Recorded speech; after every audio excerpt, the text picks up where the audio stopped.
This is a kind of thrift shop of soccer, Major League Soccer, and they have had their stars come in there, but usually when there has been. This is not the case with Messi, although I don't know, is Messi far from his prime at 35 years old? People thought he was until the World Cup, and then they realized he's not.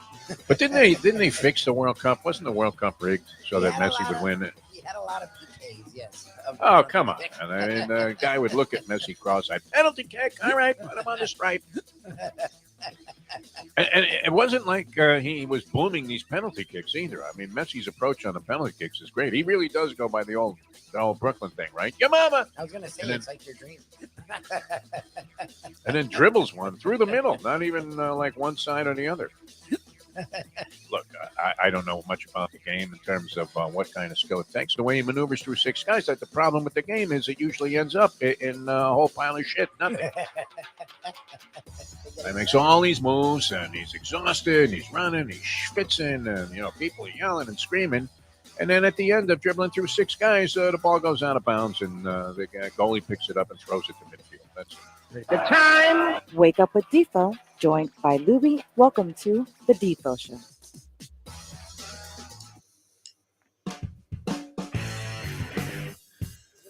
Very pleasant. Good morning, everybody. Great to be with you here on a Degenerate Friday edition of the Defo Show. Jeff DeForest, one Mike Lubitz, and we are in celebratory mode here because it was great. We kicked off the NFL season last night.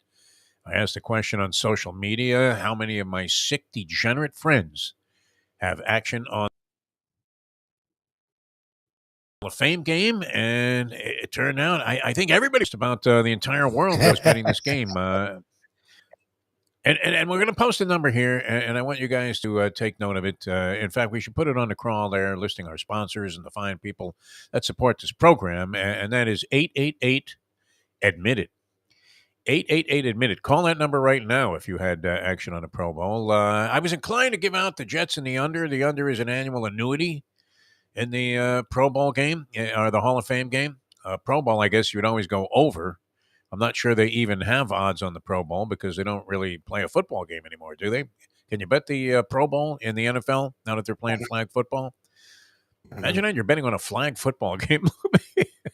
I would be inclined to always take the over on a flag football game because wasn't that the most cockamamie way to play football, flag fucking football? I hated flag Just football. be honest if the guy got you with two hands or not, Hated right? it. No, it was one hand. It was one hand. Oh, you didn't get me. You didn't get me. You know you didn't get me. Well, because guys would tie it up, so like you literally have to annihilate. You'd have to tackle them to get the flag. So it's like, what the hell's the point? Guy's shorts are on the ground around his ankles, but the flag is still attached to his pants, so you can't really consider him down. It was always a problem, wasn't it? Flag football was like the stupidest way to play football, isn't it? And the pros are doing that, and I would imagine there's wagering action because I don't think the FanDuel people or DraftKings. Which one is the official NFL? Is there one, or are they both involved in the National Football League? Didn't they merge? Oh, maybe they did. I don't know. Yeah, did I miss that?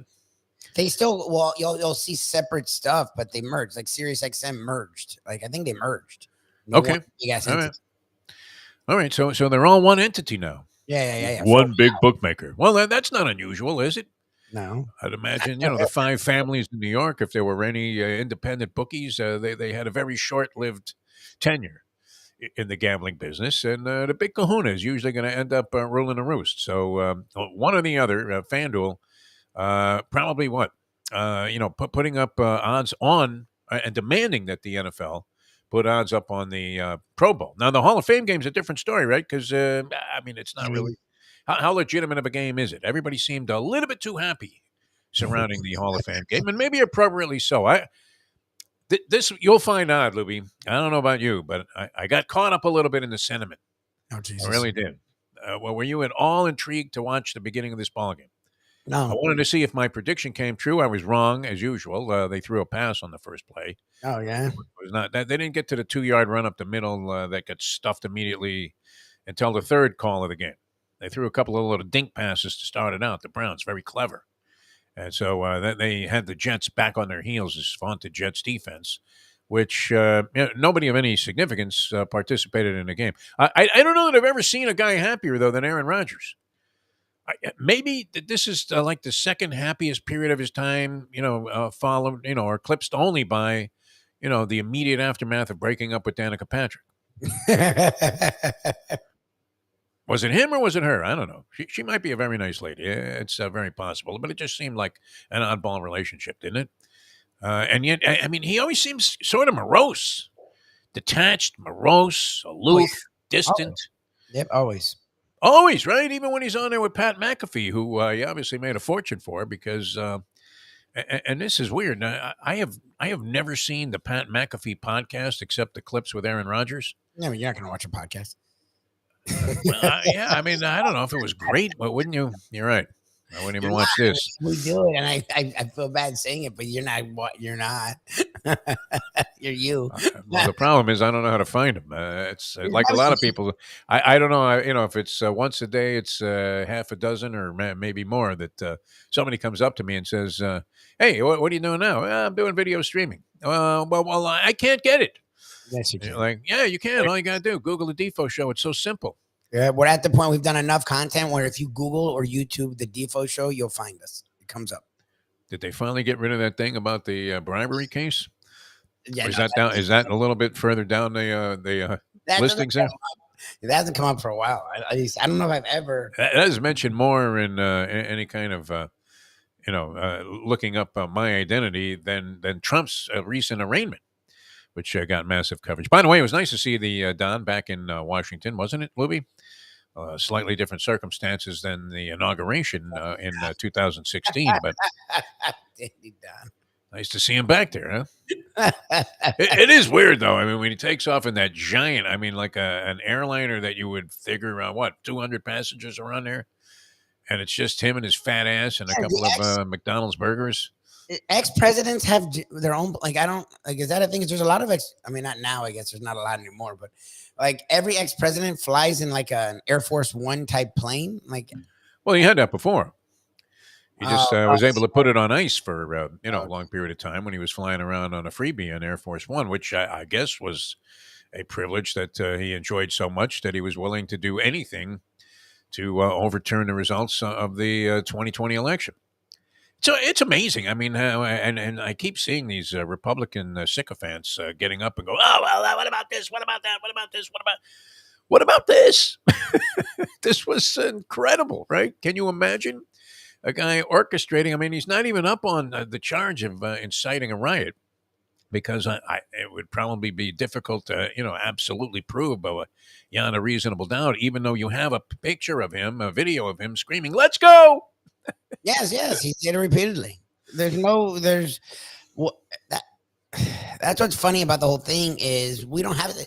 We debate it because we're dumb, because we don't have to debate it. There's nothing to debate. Yeah, there's always video evidence and tapes of the things he did. So when people witch hunt this and that, they're just being delusional and they're lying to themselves. We know the reality. I finally agreed with Trump on something. I really did. Oh, yeah. Yeah.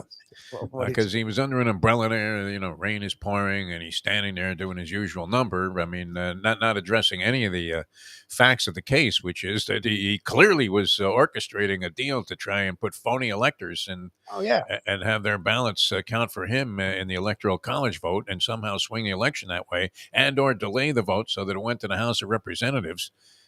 Essentially, he was contending that the Vice President of the United States, in this case, Mike Pence, who now, I mean, wow, all of a sudden, what happened? Pence dropped a pair just the other day. All of a sudden, now he comes out and says, hey, he had these lunatic fringe lawyers.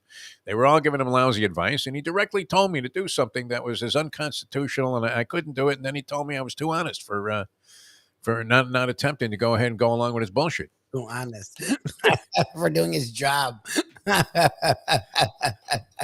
Well, Pence wants to be president. That's what's weird about. That's why I don't understand all of his opponents not embracing him, not embracing that he's a total fucking criminal, because they all supposedly want his job, want his former job. It's crazy. Yeah, no, it's insane. DeSantis, the weakest of the bunch, which has a sporting tie now because the Orlando Magic gave $50,000 to DeSantis's campaign. Really? Yeah.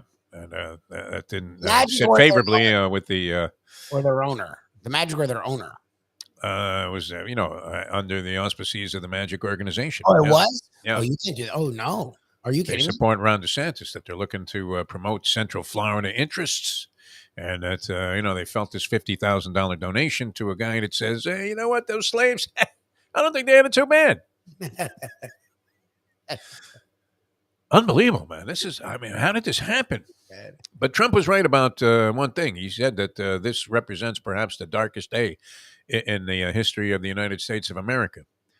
He was referencing the idea that they were putting him on trial, or potentially so. But the truth was, it really is a dark day when these are the circumstances that we're dealing with, and at the same time, we're still dealing with them. And I am inclined now, unlike my prediction on the Hall of Fame game, which I held back yesterday, Lubie. I had to bite my lip. I had to just clench my teeth and hold back from saying, "Oh, why don't you do it, people? Unload on the under in this ball game," which it went over.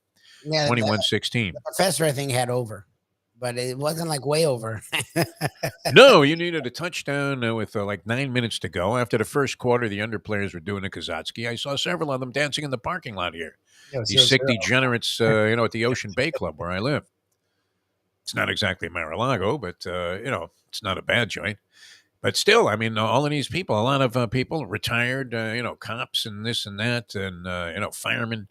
They were spending their pension money betting the Hall of Fame game, and that was very encouraging for me. But many got sucked in on the under. There has to be like a huge trend there, though, Lubie, don't you think? You would always bet the over in the NBA All-Star game, no matter what the total was. It's like, what do they put up now? They put up like 350, and you're still taking the over. And the final result, it lands on like 375.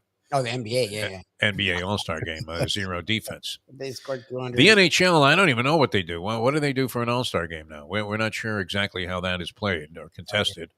We referenced, of course, the NFL has gone to flag football, which, I mean, if you're betting flag football, why don't you...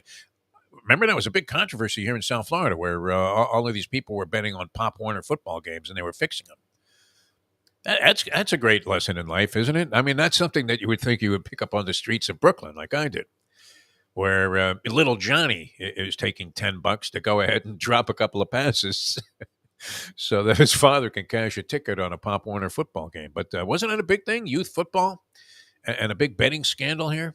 Oh, yeah. What happened with that? Is it still going on, or I'm sure? I mean, did they clean that up? Did the authorities get out there and clean this up? The game I went to wasn't a big deal, but I know in the Miami area, it got weird and out of hand. They take it very. Miami's great for gambling, isn't it?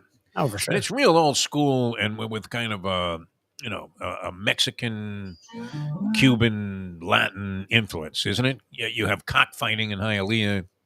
You have backyard boxing, was big. Backyard brawling, backyard brawling. Yep. Fight it out to the bitter end until one guy just is, dies, a lifeless lump of human flesh. Yep. All kinds of great stuff. Drag racing, they're betting on. They're sure. betting on youth football. Mm-hmm. Gotta love it, right? How did Hialeah? I mean, how are they not running horses there like year round at Hialeah? You would think. The Degenerate. I mean, the casino is obviously very successful, but I mean, there's a penchant for gambling there that is unparalleled anywhere else. I would imagine it's probably the most interesting betting county. And remember when they used to, you unfortunately didn't experience this, when they used to pack the house with cocaine dealers at Miami Highlight, and everybody was sending it in. It really was the Yankee Stadium of Highlight. I don't know how many other stadiums there were of Highlight, but this was it. I mean, this was the place that you wanted to be. Dania was like, sort of like the MLS in that regard until Joey went there. Joey Cornblatt kind of turned their roster around a little bit. But they were, trying to draw people with Alberto VO5 night, where they gave out like hair coloring for the blue hairs that were sitting in the front row. Come on, Joey, throw it fast. And you're like, these old ladies are betting. I mean, they're mahjong winnings on Joey Cornblatt, the nice Jewish kid who's smoking all of these guys from the Basque region of Spain. But it was exciting being there when the Cocaine Cowboys were holding court in the dining room at Miami Highline, Lubie, and Aziz was firing these rockets, and you're yelling and screaming. You got more action than you got at a boxing match or any ball game that you could ever attend. It was great. Right off the vine. But we always had kind of an abstract approach to gambling down here, which is why I'm not surprised that my many friends that responded to my post we're sending it in on this game, including just unbelievable admiration for a woman named Carolyn who posted that she didn't get down on the bet she was going to make on the Hall of Fame game, which was going to be Jets in the under, double losers. You lose one, you lose them both. But she was involved in like in-game betting on the Angels game as part of a 3-team parlay in Major League Baseball, and then deemed that to be a quiet night. I don't know if there was ever, is there a sign there from the gods that, with all due respect to the Mustang, this was my girl of destiny? I'm not even removing the number. I think from now on, every show, I'm just going to keep that sitting there on the screen. Post that up, a big number. It should be superimposed on my forehead here. 888, admit it, people. I'm just leaving it there. It's there right there. 888, admit it, call now. I'm just leaving it. You're a sick bunch of degenerate junkies. That's why we love you. I'm just leaving it there. I was going to remove it, but I think that'd be stupid. It's like my own personal insurrection into your bankroll here that we're encouraging you to bet like this. All right, the Greek is going to join us. I know he was in action on this game. Don't you, Louie? Oh, yeah. He loves preseason football. Yeah, he still thinks that Marv Levy is going to go out there and deliberately lose all 5 preseason games, right, including the one that they made them play. And speaking of Mexico and Mexico City, whatever, he's going to lose that game because he loses every game, just like Jim Harbaugh. Not Jim Harbaugh, but John Harbaugh goes out and wins every game with the Ravens. Every preseason game, and they cover by like a whopping total. Yes. It's not even close. 100%. So will I do it this year? No, this will be the year that he says, you know what, we really can't risk anything in the preseason. It's like, fuck you, John. Now that I'm on it. We always get on stuff a little bit too late, don't we, Louie? Yes. Right? Very true. Sign up for the stock market, it crashes. Buy 3 homes, real estate market goes kaputski. The houses thing, yeah. There's no way out, Louie. I'm still harboring dreams of winning tonight's $1.25 billion. Oh, Jesus. All right, good for you. Mega Millions. Harboring dreams. I haven't bought the tickets yet. Oh, okay. Don't you have to go out to like Lake Okeechobee and find, some guy that's got a little popcorn stand and he also has a lotto machine? Where do you buy the ticket? You can't buy a winning ticket at Publix, can you? Oh, no. You got to go to some shitty. I would go to one of the smaller northern cities, like Belglade, and go to like. Andy's up there in the Palm Beach area. Can't he go to like some place where they're running after rabbits? I would go to a shitty city. Oh, geez, shitty city. I sound like Trump. A smaller city. Yeah, be careful there. You're going to end up on the magic payroll if you keep this up. Yeah. A smaller city.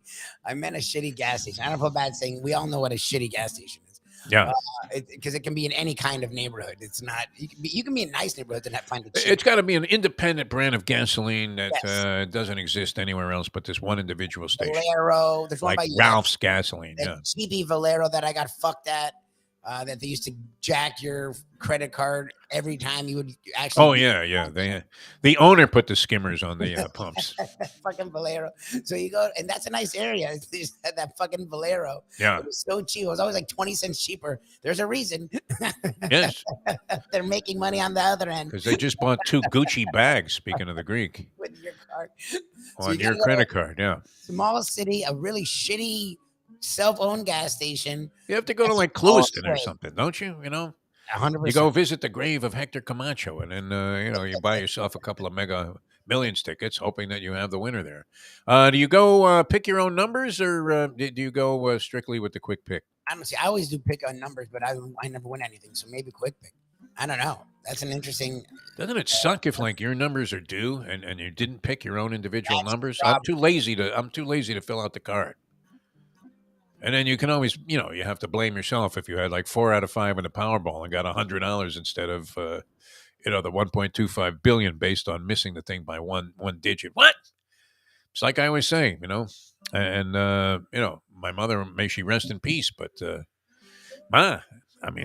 if I was born on a different day, I think I'd have more money in my pocket right now. That 7-5 is just not working. Proportionate to the number of times I've played it. The other numbers may not work either.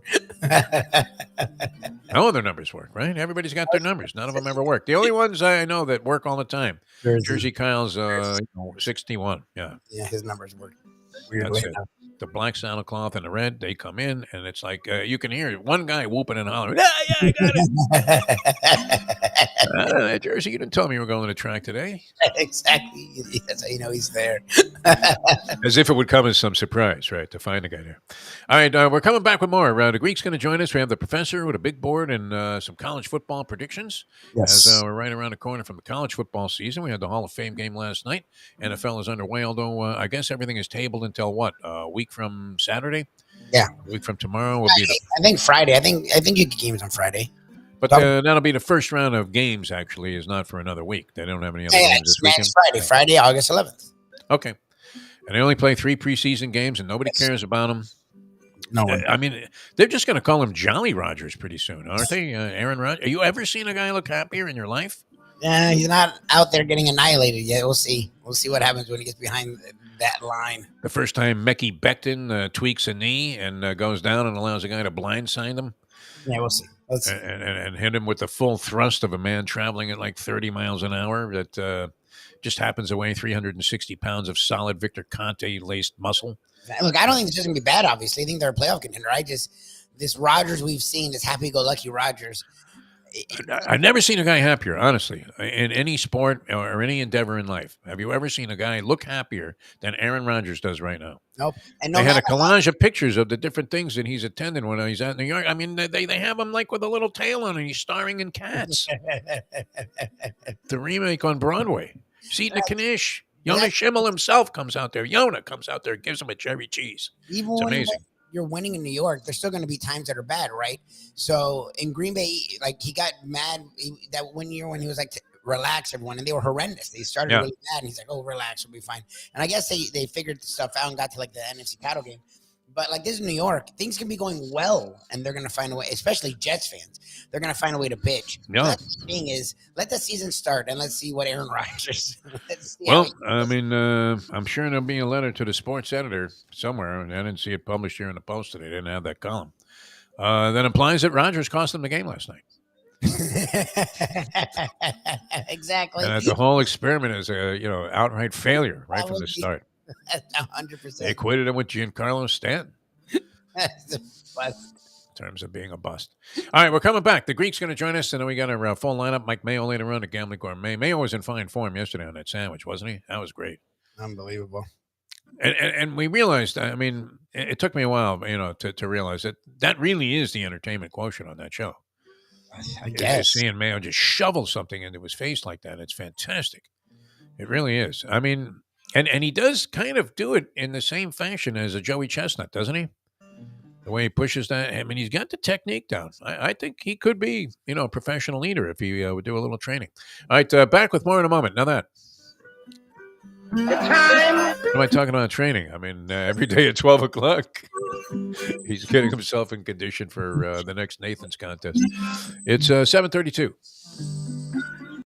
Folks, Tony Segreto here. Let me ask you a question. What do you look for when you go out to eat? Good food, obviously, friendly atmosphere, not too loud, but good energy, reasonable prices, and a place where you feel comfortable.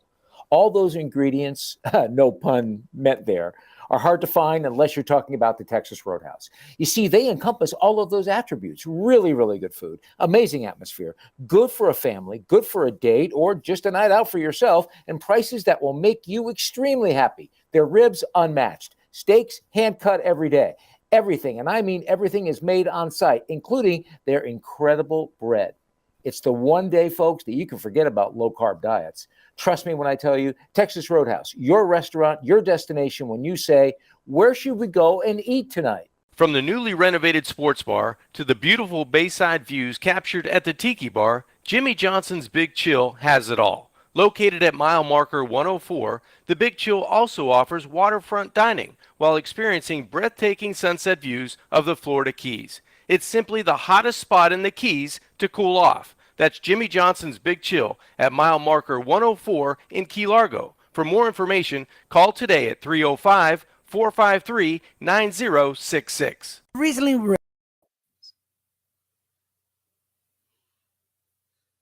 Young blood in the announcing booth. It's a possibility. They've gone with the hot chick theory, which, works for me, as they say. Of course. Yeah. When I go down to Miami, that's all I do is I put the weather on. I shut off the sound. It's awesome. Yeah, it could be snowing outside. You don't care. You don't want to hear what the Who person has to cares? say.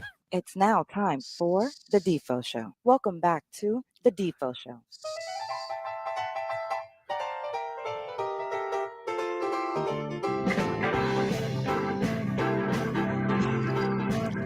All right, welcome back to the show, a Degenerate Friday edition of the Defo Show. Jeff DeForest, we got Mike Lubitz, and it's always a pleasure to welcome this gentleman. And I'm not sure the level of accuracy of some of my celebrity sources who I was polling yesterday to see who was the most influential person in bringing the Taylor Swift Eras concert tour to South Florida, coming to Miami in October of 2024.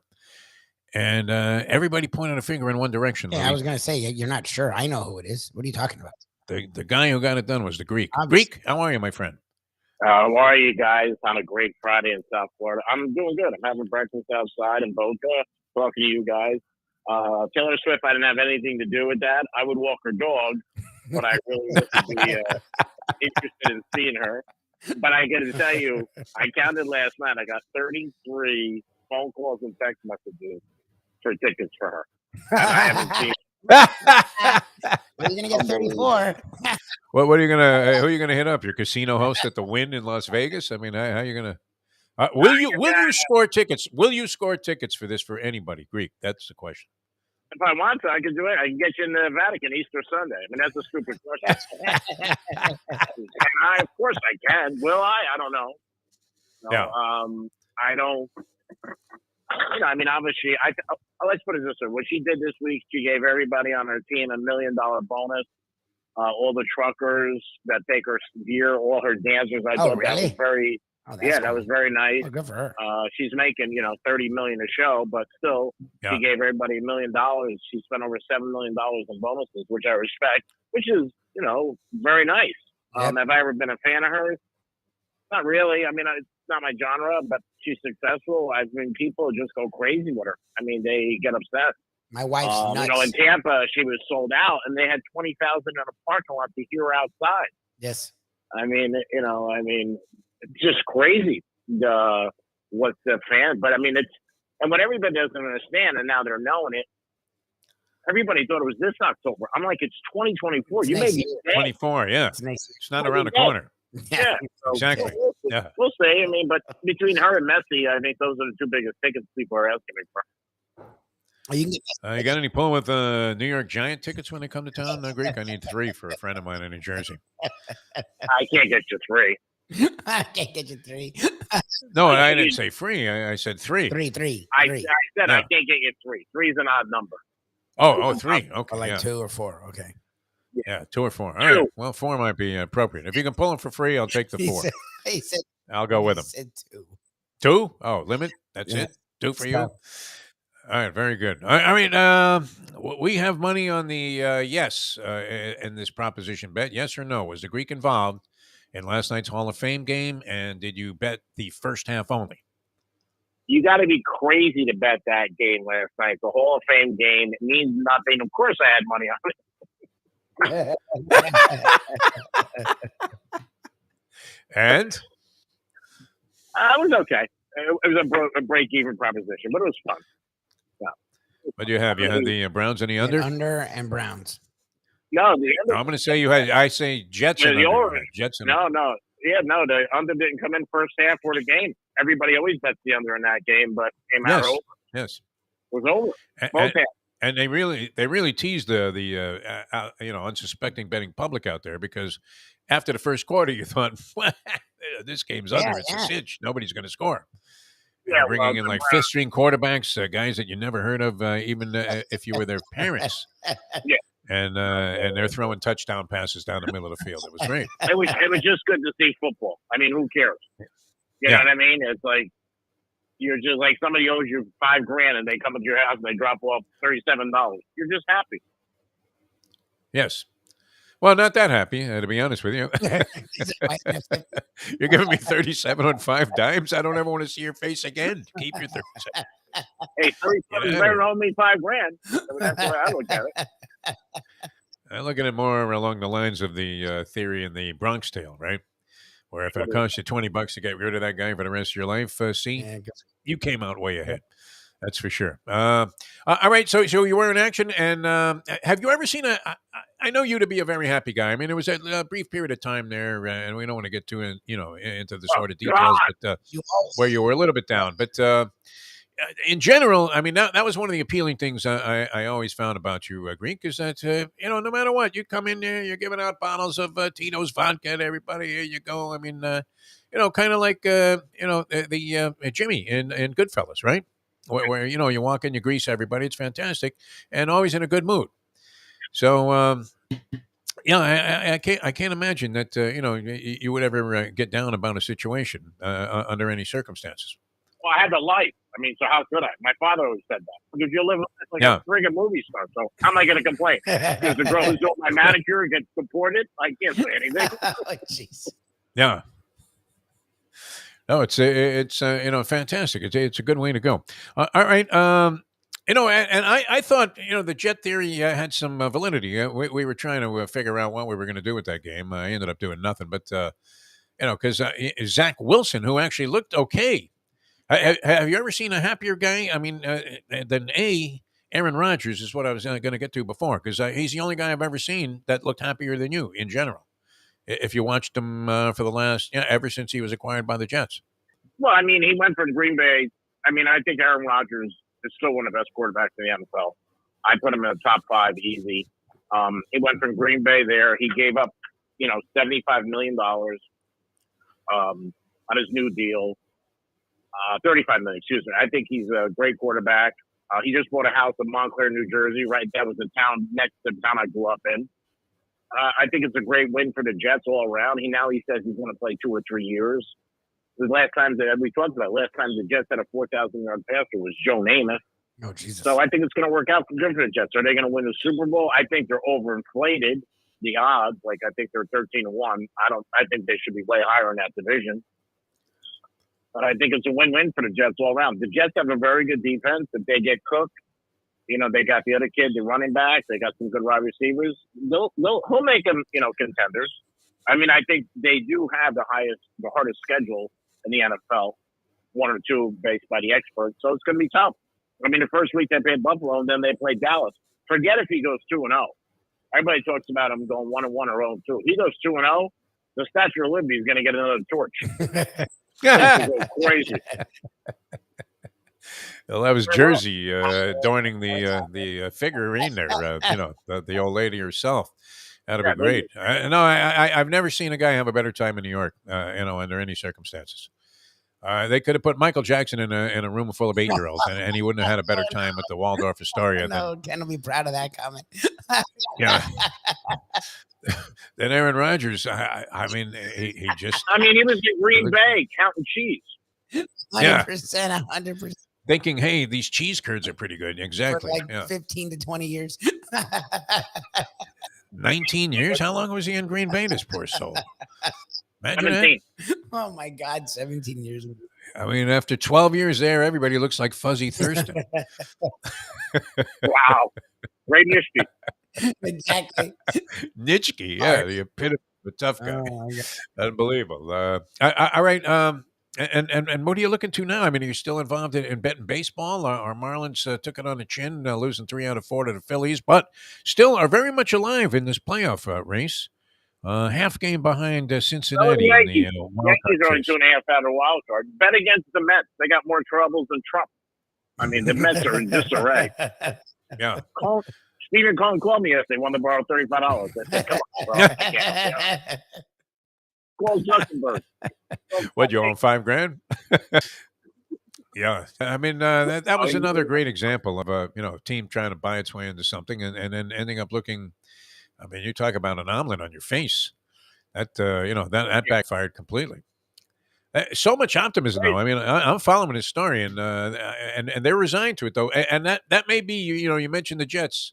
The Jet fans are, they're conditioned for the big disappointment. Yeah, that won't even bother them that they don't make the Super Bowl, even though they have money on it. Yeah, it's crazy that what he said that if we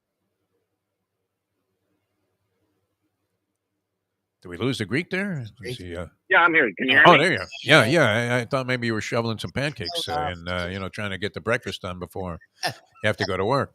No, what amazed me was that the Mets have said this year, the rest of this year is a wash, and next year, Yes. season ticket holders, one of the most expensive tickets in baseball, and you're telling them, screw. Wait, I mean, like, really? How the hell do you do that and tell fans that, which is terrible, but he did it. wait, they're mailing it in this year. I get it, whatever, but they're mailing it in next year too. Yes. Yeah, that's what he Really? said. He goes, next year. Yeah, he said it. Come on, Lubie, you're doing a sports show. Get on your game. I haven't. Not New York. How do you do that after just saying you're going all in the last like 2-3 years? Because they don't care. It's like the CEO of Neiman Marcus. He said, we don't want anybody who's browsing in my store. I only want people who can buy. Oh my God. Guys don't care with big money. Anybody else? The guy, CEO said that at Macy's, forget about it. They would end the parade. The guy, you're not buying, get out. Wow, that's crazy. He just started. The truth. Yeah, throwing in the towel for the next couple of seasons. It was like so Marlins. That seems a little abrupt, yeah. I felt like the Marlins died, and then they said, "Fuck it, Jesus."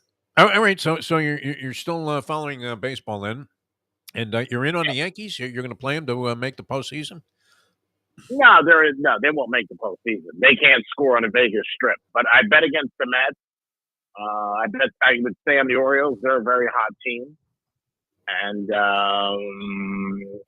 the Braves, I think the Braves win it all. I mean, I've said it before. They got just too good of a team. And playing great all season long. I mean, it's happened before where the team that was just like amazing all year ended up getting beaten in the playoffs somehow. But the Braves certainly looked the part and have any number of guys that can make stuff happen on a nightly basis, and they often do as a collective. So, going to be a real tough out for sure. All right, what do you have planned for the weekend, Greek? But one of the situations, getting back to the Braves, they let Freeman go, and everybody said, "Oh my God," and they're better off, and they saved all that money. Yeah, but he isn't a bad guy to have on your roster. No, he's not. But you're in first place, and you save $250 million. Olsen came up, and they're doing just as good. I mean, that's where you got to look at it, dollars and cents. They all look at it like that. The weekend, having dinner with a friend tonight, smoke some cigars, maybe hit the track. Same nonsense. No Barbie movie plans? No, I'm not going to Barbie. I was never into Barbie. I wish I had a piece of the movie, but I'm not going. Yeah, exactly. Imagine, you come up with an idea and you bring it to the studio. Let's make a Barbie movie, and they're laughing, man. And the next thing you know, it's movement on my script. Well, week with the Greek. I did have we did have some movement with that. So we'll see. I mean, it's a long shot, but we did meet with a couple guys who were interested in purchasing the script, but they want me to sign off that I don't have anything to do with it. Oh, what? So right. That's always good, when you sell your soul. Yeah. Here. Why don't you just join the Live Tour while you're at it, Greek? I was thinking about it. Even if you get golf, you could be you're worth probably 50. I would have joined that tour. You know it all day long. I would have been on that tour day one. 100%. All right, well, you have a good one, Greek. It's always a pleasure. I'll call you later, Greek man. Love you, always a pleasure. Yeah. All right, we're going to run for a break here because some stuff went down the wrong chute here, so I'm choking to death, as you can see. Look like you're dying. And it's hard to get it under control, tearing up. I mean, I love you guys. I love you. And we do love the professor, and he's coming up next with the big board and some college football predictions. Always right on the money with that sort of thing. So we'll return with the professor and the big board on a Degenerate Friday in a moment. Now that. The time. It's 7:48. Ponies in Style at Champions, the outstanding simulcasting room at beautiful Hialeah Park. Yes, the grand old lady of thoroughbred racing has never been more vibrant, and you can wager on the races from the top tracks around the country while enjoying a cocktail at the Brass Rail Bar or any of the fine food served throughout the facility. If poker is your game, you're covered in style, and you can play all your favorite Vegas-style games, including blackjack, craps, and roulette, in Hialeah Park's sizzling hot casino. Get a player's card when you walk through the door for all kinds of generous amenities, including our favorite, free play, when you come out to the ultimate casino and entertainment destination, Hialeah Park. These days, we're all looking for comfort anywhere we can find it. Thank goodness for Landlubbers Raw Bar and Grill in Plantation, because they are making sure you are as comfortable as possible. First of all, they're not only open for delivery and pickup. All you have to do is go to landlubbersbarandgrill.com for both pickup and free delivery. You're going to have the best wings in the world. You're going to have a great burger. You're going to have their amazing soups. Again, Landlubbers Raw Bar and Grill. It's nice and easy. Just go to landlubbersbarandgrill.com for both your pickup and free delivery. Thank goodness for Landlubbers for making you always feel right at home. Are you looking to buy your first home? Have you been turned down for a loan? Do you need to refinance or get money out of your home? Call Michael Kodsey, CEO of Choice Mortgage. He's been helping the South Florida community get mortgages for 30 years. Hi, this is Michael Kodsey, CEO of Choice Mortgage. We have the most competitive fixed rates in the market. Call me 24/7, 561-441-2730. And remember, I don't just work banking hours. To make the right choice for your home, call Choice Mortgage today. The world, I mean, if my point was ever going to be embellished and going to be proven true, the world has gotten me sugar now. Grab a bagel and a schmear, plus some Defo and Lubie. Welcome back to the Defo Show. All right, welcome back to the show, the Degenerate Friday edition of the Defo Show. We're waiting to hook up with the professor, who it usually is waiting in the wings at Lubie. So would this be a cause of concern, don't you think? Perhaps, how many cocktails did he have celebrating the halftime victory that he had in the Hall of Fame game last night, or did he lose? No, he won. He did the over on the game. He's having issues with his camera at this point. So okay, yeah, well, I mean, we definitely need the big board. So the big board would clearly be important. Now, which story is receiving more play right now in the news, Lubie? What would it be, the Trump arraignment or Cardi B firing a microphone at some schmuck in the crowd who threw a drink at her? Oh, God. Story seems to be carrying about equal weight here on the CBS Morning Show. All right, good. We have the professor. Yes. And it's a very important time of the year for the professor, and he's about to swing into his college football, and we'll have some college football steam on the program today. That was great, your dissertation. Who were the two guys that you liked in the Heisman again? Do you remember that whole line of thinking that you came up with? You had some running back from Wisconsin. That'd be Braylon Allen. Okay, and I forgot the other guy. That would be Shipley from Clemson. The white running back, because America loves white running backs. Yes. I this is also the on a direction lower the end. country's heading in. I also on a lower end like Quinn Ewers out of Texas, the quarterback there. And then as a longer shot, the way Josh Heupel worked with Hendon Hooker, who I think might have actually won the Heisman had he not gotten hurt in that South Carolina game last year, makes me think Joe Milton has an outside shot, and I think he's sitting at like 30-1 to win it. And certainly coming off a very impressive Orange Bowl victory, doesn't look like Tennessee's offense might slow down that much this year. So, a couple of longer shots, some decent value in terms of Heisman futures there. Will you be, throwing the customary stick at a few of these guys, or do you stay out of that? Of course. Okay, all right, very nice. And the Hall of Fame game last night, Lubie says you defied all of the trends, all of the pundits, all of the indicators, which were that the Hall of Fame game always goes under, no matter what the total is. They could make the total 9; it would be, a 3-2 finish. But you went ahead and plunged on the over. I did. Congratulations. Yeah, it was pretty easy. Like 10 minutes ago in the fourth quarter, game went over. Really should have gone over in the third quarter, but the Jets kind of gacked on a very promising drive. It was like 3rd and 2 from the Cleveland 32, and couldn't convert the third or the fourth down. So I thought we were going to get in like the middle of the third quarter, but ended up getting in the fourth quarter. Dorian Thompson-Robinson, former UCLA quarterback, was a true preseason hero last night. Yes. Kind of guy that you can rally around and celebrate greatly after he throws his touchdown pass. Honestly, looks like one of those dudes is going to terrorize the future UPS workers who are NFL fourth team defenses, because can really run and make some good decisions on the move, which is again very tough for NFL defenses to have to play against a more improvisational style quarterback in those situations. Did you ever see a ball veer off more to the right? And this always kills you. You have the over, and they're coming out there for what should be a routine field goal. The Cleveland Browns on their first drive, which wasn't bad. And I have never seen a ball take a turn like that, off to the right from a right-footed kicker. Maybe Joe Nedney. No, he used to hook the ball into the cone of death. Again, I feel like if you're even asking that, then you did not watch much college football last year, because last year was the year of the disastrous kicks.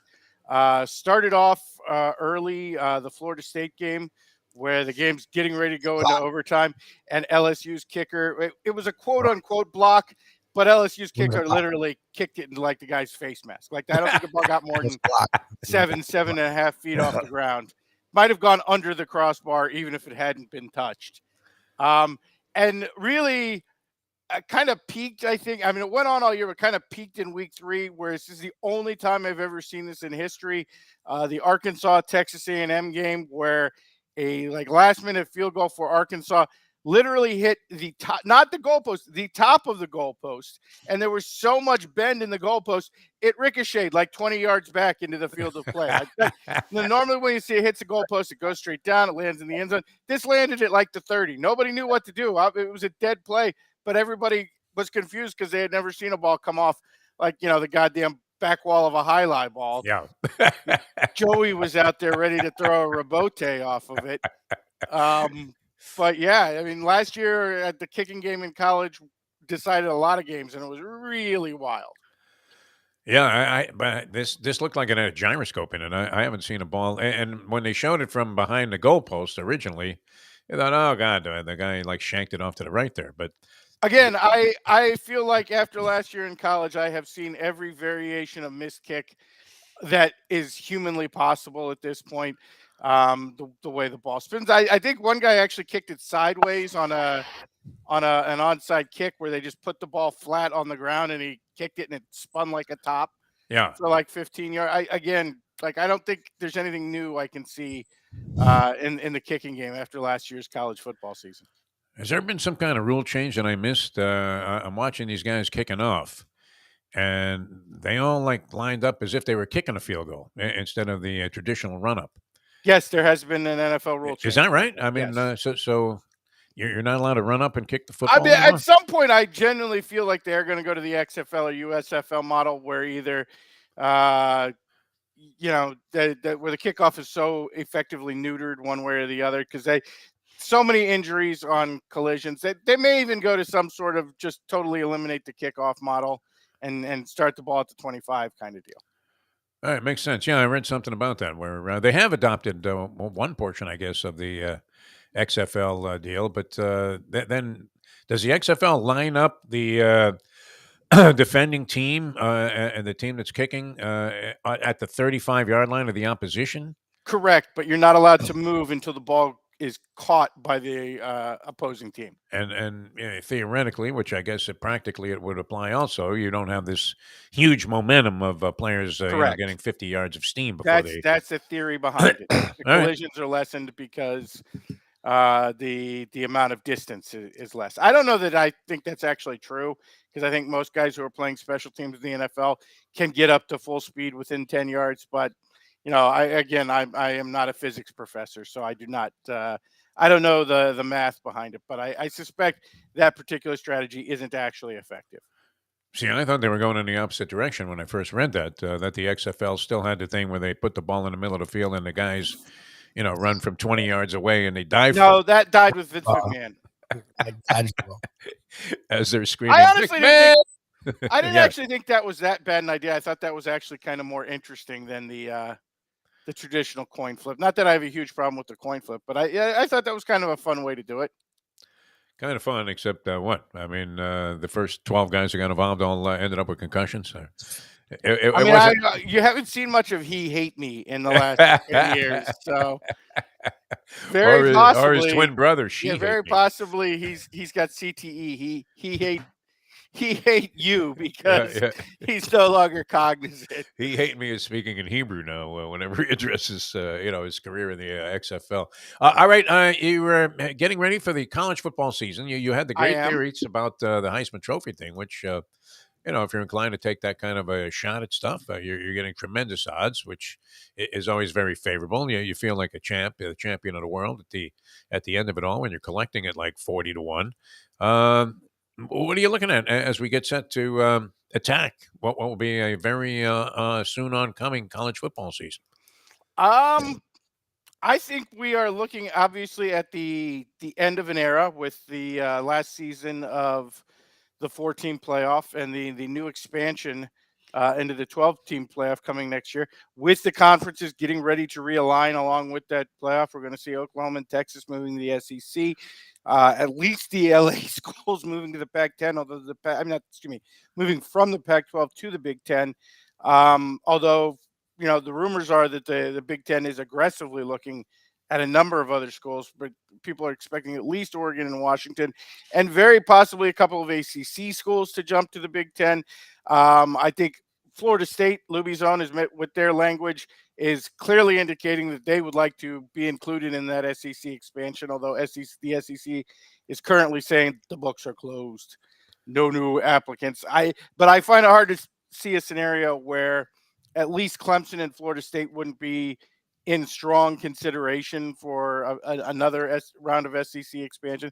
So we're moving to a super conference model. Obviously, NIL has had a huge impact in the world of college basketball, not quite as much in the world of college football, but we're seeing it.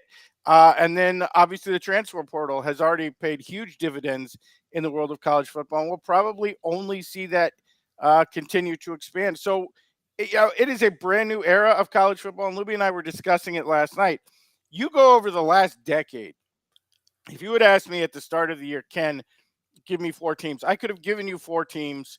One of them would have won the national championship, and 3 of them would have made the playoffs. Of the 4, like I could have gone 75 on the playoff every year without even thinking particularly hard about it. The only exception really would be I didn't necessarily see 29 LSU coming in the preseason. Although if you'd asked me 2 weeks into that season after they went into Texas and Joe Burrow threw for 460 yards on like 86% completions against the Texas team that had a lot of athletes, I would have put them in the list too.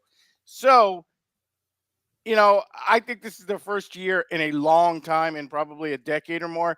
I'm looking at this preseason. I legitimately see at least 10 teams that have, I think, a very good case to be made for a national championship. And then if you expand that a little bit and go with the teams, again, Lubie's Florida State being a great example, that with a break or two could end up in the playoff picture, you could be talking about as many as like 15 teams maybe in national title contention. And I don't remember the last time we saw it. Look, you got Georgia has become the new Alabama, and obviously very strong, but they're bucking a lot of history. Last team to three-peat was Minnesota, and the last year they did it was 1936. And they're breaking in a new quarterback. You've got, honestly, Alabama looks more vulnerable at right this second than they have really at any time since the start of the Nick Saban era. Since they took Florida out in 2009, 2010, this is the most vulnerable Alabama has looked at any point. They lost 2 games, legitimately probably should have lost 4 games. And if Bryce Young wasn't Superman, could have lost 5 or 6 games last year. And that's just unbelievable for an Alabama team. And then go out, lose their offensive coordinator. Bill O'Brien goes back to the Patriots. And what do they hire? They hired Tommy Rees, a very questionable hire. And on top of that, Garrett Riley, who was easily the top assistant name in college football last year. Not only don't they get him, they let him get away to Clemson, which, one of their rivals in terms of recruiting and regionality. I think one of the worst years Alabama has had in a long, long time. And to me, they look kind of vulnerable coming into the season. So, again, could we see the emergence of another SEC team? It's possible. Tennessee certainly looked like a strong candidate last year. Again, beat Alabama, and it was not a fluky win. Josh Heupel genuinely out-schemed a Nick Saban defense. I can't remember 3 times that's happened his entire run at Alabama. LSU under Brian Kelly, certainly at the end of the season, looked like they were an emerging power program, and we know with Daniels that quarterbacks in Brian Kelly's system tend to get much stronger in their second year. What else in the SEC? Florida fans think they're going to be improved. I don't know that that's true, but we'll see. But Kentucky football is as good as it probably has been since Bear Bryant was the coach. South Carolina definitely pointed in the right direction under Beamer. Ole Miss pointed in the right direction under Lane Kiffin. Mississippi State had a shock last year with the death of Mike Leach. We'll see what they do with it, but Leach had that program headed the right way. So overall, I'm not saying the powers are necessarily down for the count, but it's within the realm of possibility that we see our first truly off the board national title in a decade or more. All right. Anybody in particular that you're taking at some kind of gargantuan price that's being Um, overlooked by the public? I'm not going to say overlooked, but in terms of number one, to me, Texas is, despite some losses last year, of course, let's also remember Ewers got hurt in the Alabama game and was never fully healthy the rest of the year. Alabama's throwing a lot. I mean, Texas is throwing a lot of coincidences to me to that 2019 LSU team, including just a transfer quarterback from Ohio State, Quinn Ewers. There's a reason, by the way, people forget Quinn Ewers as a recruit was the highest rated quarterback recruit since Vince Young. And it's just a coincidence they both went at Texas. This guy was a generational prospect at the quarterback position, much higher rated in terms of the number than Arch Manning was, for example. And he does have that ridiculous arm. He's got a Matthew Stafford type of arm that usually ends up, somewhere near the top of the draft board. They bring back all their pass catchers. They bring back all 5 starters from an offensive line that started every game. And with Bijan Robinson was one of the most effective running teams in the country. Robinson's gone, but I think that actually helps Sark because I think Sark was kind of handicapped by the fact that he had the best running back in the country. I think he wants to throw the ball around, and I think that's what Texas will do very successfully this year. Would not be shocked to see them go into Tuscaloosa and beat Alabama in week 2. They're sitting, I think, at about 20-1 to win the national title. I think they've got a shot, and I think that number, should they go in and beat Alabama in week 2, will drop significantly. But even if they don't, again, the Big 12, not in a league notorious for their defense, I think Texas would have a very good shot at a playoff as a one-loss team. Since late in the Larry Cowker regime, there's been a stench hovering over Hard Rock Stadium in conjunction with the Miami Hurricane program, trying to get back to its previous glory there, where they had the almost 2 decades of dominance. They call it the decade of dominance, but it was over a 20-year span or so, it seemed, that they were always a threat. I was unimpressed with Mario Cristobal. I don't know what your feeling is. Lubie is not a big fan of his game day coaching, certainly, and his actual coaching of the team. He's always been a strong recruiter, had a lot of talent. Lubie points to some of the failures in big moments when he was coaching at Oregon. I thought last year, when you have a drop-off in performance from what Manny Diaz had done with the same players, essentially, and, everybody's crying with this rhetoric, wait till he gets his players. I mean, some of that may be true, but some of the regression that we saw in players and the overall team play by the Hurricanes last year, I thought that was a little bit alarming with Mario Cristobal. Well, do you want the positive spin or do you want the negative spin? Either one. Reality. The positive spin, the reality of it is, look what you just described. Very good recruiter, has his struggles as a game day coach. You just described Butch Davis. And let's remember, the Butch Davis era at the University of Miami did not get off to a great start. I believe it started with them on a road trip to UCLA where they got absolutely dominated. And that year did not get a little bit. Well, and they looked foolish in the process. I mean, that game looked as chaotic from a coaching standpoint as any that we've ever seen. And it took Butch a good 3-4 years to actually get his collection together, get his coaching staff together, and get things rolling. That's the positive spin. The negative spin is just the overall. That was pretty short there, Professor. I'm just with a lot of distinction. I'm just saying a very strong recruiter who's not maybe the best game day coach has worked out at the University of Miami before. And because of the amount of local talent, it is within the realm of possibility that it could work out again. If you can demonstrate that you have that kind of eye for talent and keep some kids at home, Miami, because of the backyard, is always going to be within reach of success. Now, that said, I wish I had kept the tapes, because we used to do a college football show on a station nobody talked about a decade ago, where we talked about what the changes were going to be in the playoff era. And we called pretty much everything exactly correct. We said it's going to be the death of out-of-conference football. Well, look at the schedule this year. Out-of-conference football is completely dead. It's going to expand within a decade. Well, it just did expand exactly on the 10-year mark. The sport is going to become more about economics, and that is exactly what has happened. And this is where I'm genuinely concerned for the University of Miami, because they're not being talked about in this round of expansion. And I will tell you, if we get to this super conference structure, just because of the money involved, everybody who's not part of the super conference at that point might as well be in the Ivy League. You might as well play 1AA football because you're just not going to have the financial resources to compete with the schools in the SEC and the Big Ten. And that is my concern for the University of Miami, is that the resources for them long-term are not going to be there unless they manage to get themselves involved in these talks to join. And by the way, I don't think the process is going to take long. I think that's going to be, you'll see the changes probably within 3 or 4 years of them going to this major conference schedule, just because the television money has become such a gap. It's going to be virtually impossible for those teams to compete. Look, two things, and I do want to talk about this season, but before we get to that, it felt like it's going to be 2 super conferences. You and I have talked about this off air. We've talked about this on shows. SEC, Big Ten. The Big 12 is trying to clean up all the scraps. So what does that mean? Like, are they going to try and linger as a third conference? Because to me, they're going to be so far down talent-wise. How is it even fair if you're the SEC and the Big 10 to have a Big 12 team competing when they played Arizona and Colorado, and you're playing Georgia, Bama, LSU, Ohio State, Penn State, Michigan?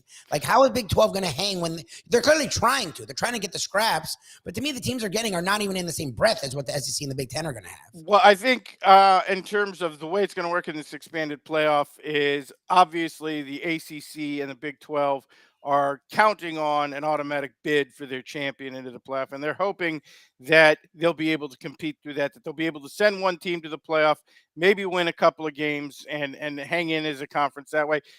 Financially, it's not going to work. I mean, it's just that simple. How's it going to work? It's not.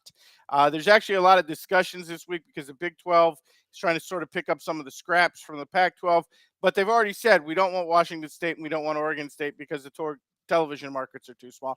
If I'm the Big 12, I'll take anybody at this point, because in terms of the television dollars, you're not going to be able to compete with look, the SEC on CBS already dominates college football rankings. Non-playoff games, but you look at the top-ranked college football games every year, it's the 3 playoff games, and then it's like 9 SEC on CBS broadcasts. Like they absolutely dominate Fox's noon games.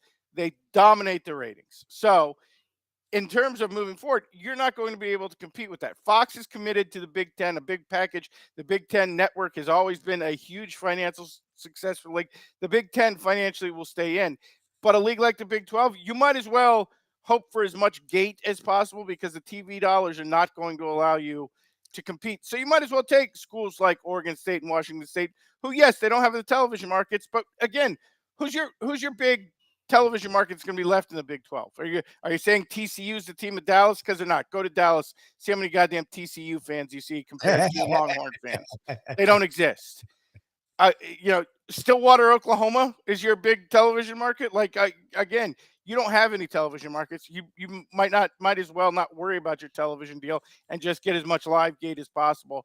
But like I said, longer term, it's not going to be financially feasible for the ACC or the Big 12, simply because the money's not going to be there. And we've already seen it. The SEC and the Big 10, when they get those resource advantages, they spend them. They spend them on facilities. They spend them on recruiting. They spend them on assistant coaches. And obviously, as it continues to progress, they'll spend it on NIL, as opposed to, University of Miami, where our goddamn NIL is an internet scam. I mean, come on. Who's this guy, Chico Ruiz? He hasn't been talked about much of late. All right, you got one more thing here in the college football, though? I tell you, Chico Ruiz, I think we're literally like he might be more 5 seconds away from Tyler Van Dyke doing a Chico and the Man remake and hanging out with a monkey in a truck. I just wanted to do Shout out to Freddie Prinze Sr., Chico and the Man, all-time underrated television show. Jack Albertson, man. Used to hang out a little bit with his daughter, Mara, when she was married to R.B. Greaves. Take a letter, Maria. What do you got for the professor here, Lubie? Then we want to get to the big board. On this season, talking about what won't be is the Pac-12. If you notice, even you in your talks, the Pac-12 won't exist. I don't know if it'll even exist next year with UCLA and USC moving over to the Big Ten. I mean, if it does, there won't be any point in it existing. Honestly, if you're the big hope for the Pac-12 and Big 12, and I know you're going to hate this, who the big hope for the Pac-12 and the Big 12 is? It's goddamn Deion Sanders, who has managed to generate so much excitement about Colorado football.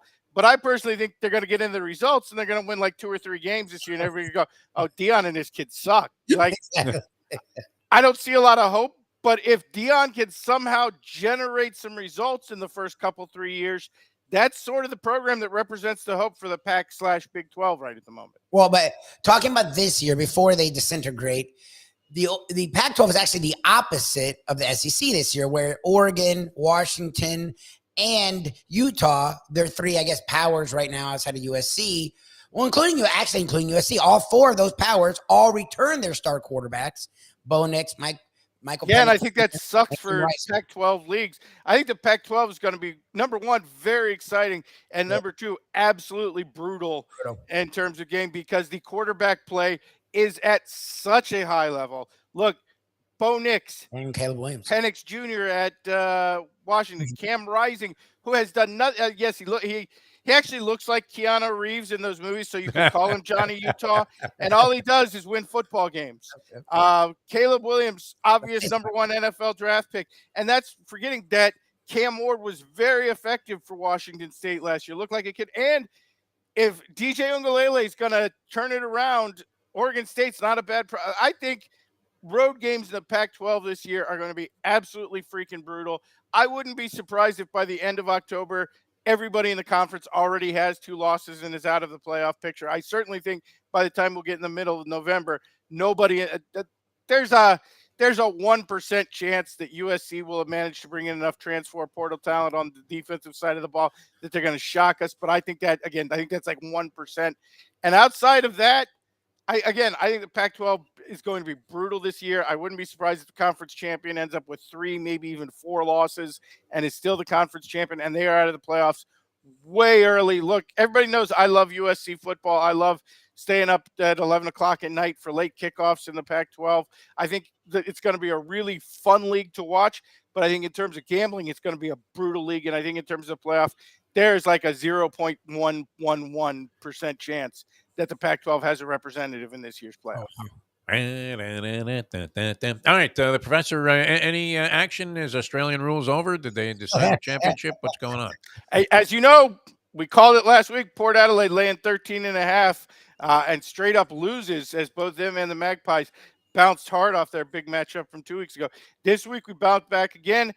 Port Adelaide, we're doing the double reverse like you see in horse racing where a horse runs in the Kentucky Derby. He looks like crap in the Preakness, and he comes back in the Belmont and looks strong again with a little extra rest. I think you're going to see same thing out of the Port Adelaide Power this week. Lost 2 weeks ago in the matchup of the year against the Magpies. Lost last week in a game where they had clearly bounced very hard. This week they're getting 13.5 from Geelong. Take Port Adelaide. Look for them to win straight up as a 13.5-point dog. So the Port Adelaide Power, that's our pick. Do you have to go, out of your way to get this action down? How do you bet on this? Yeah. Like places just takes like you just call and go, I want Port Adelaide, and I don't even call. I do it on the internet. Dead air on the other end of the phone. Are you unfamiliar with the internet 30 years later, Defo? I'm too, what would it be?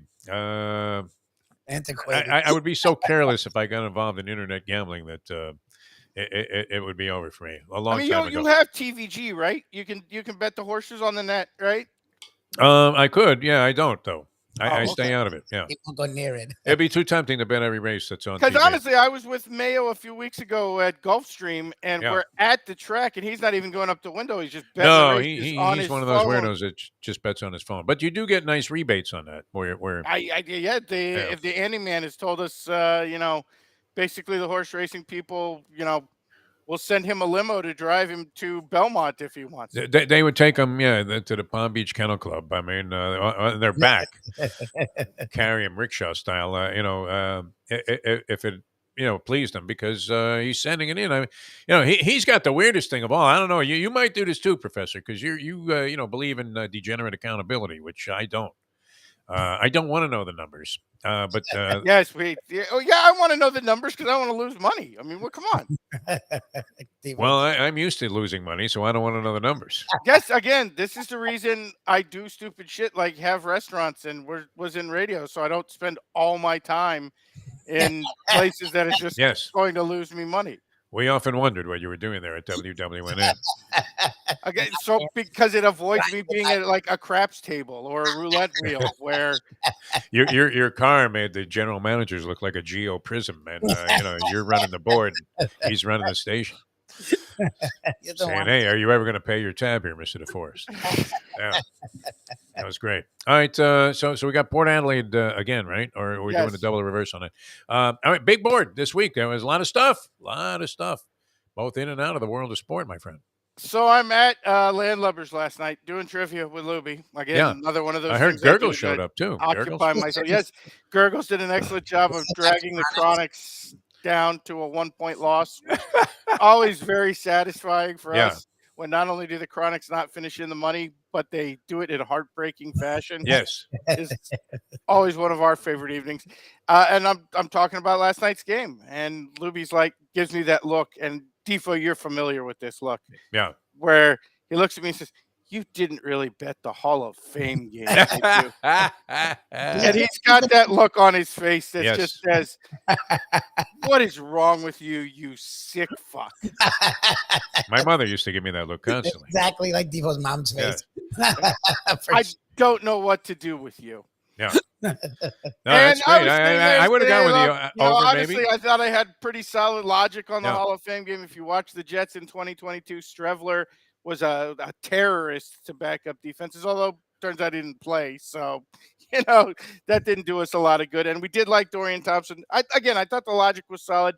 But Lubie's just giving me that look like, what's wrong with you? That you're discussing degenerate pig on preseason football. And he's like, didn't you used to not bet on preseason football? And I was like, no, I didn't. I mean, I don't believe in, firing all your guns in the preseason, but you could find some very solid spots in the preseason. Sure. But it got me thinking, and it led to this big board, which is the big board. The big board of signs. Oh, good, yeah. That maybe your friends should look at you kind of funny. And maybe your friends should be saying things like, "You didn't really bet on the Hall of Fame game, did you?" Not you. Exactly. Not you. Not you. All right. Big board signs. You're a degenerate gambler. I think this is good. This actually plays in, number 5, plays into a trivia question we asked last night, because we asked a question about the Baltimore Ravens and who was the last team to beat them in the NFL preseason, which was, of course, the Atlanta Falcons back in 2015. Wow. The Baltimore Ravens have not lost a preseason game since 2015. I think everybody who listens to the Defo show at this point knows about the Harbaugh annuity plan, as the Ravens are 21-2 during that streak against the spread.